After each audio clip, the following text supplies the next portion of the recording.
L'Iran vient d'avoir son nouveau guide suprême, Mojtaba, fils de Khamenei décédé.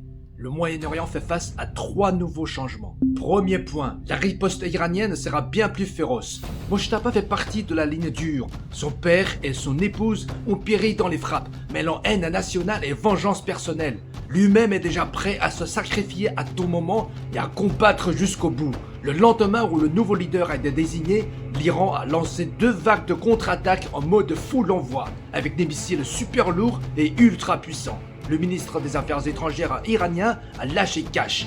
On a réservé plein de surprises pour les Américains. Deuxième point, la guerre pourrait bien évoluer dans la direction que l'Amérique redoute le plus, une guerre d'usure. N'oublions pas que les États-Unis sont restés 20 ans en Afghanistan pour finalement réussir à remplacer le Taliban par le Taliban. Combien de temps que l'Iran peut-il encore tenir ?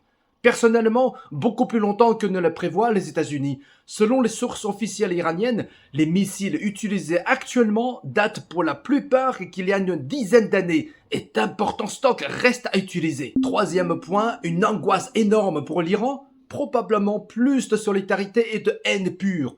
L'angoisse américaine peut être bien plus forte que celle de l'Iran. Le site d'actualité Axios News a révélé récemment que l'Israël a bombardé une trentaine de stockages de pétrole iranien, largement au-dessus que les États-Unis attendaient, au point que les officiers US ont pété un câble. Qu'est-ce qui se passe, bon sang ? Une première grosse divergence entre ces deux alliés depuis le début de leur offensive contre l'Iran.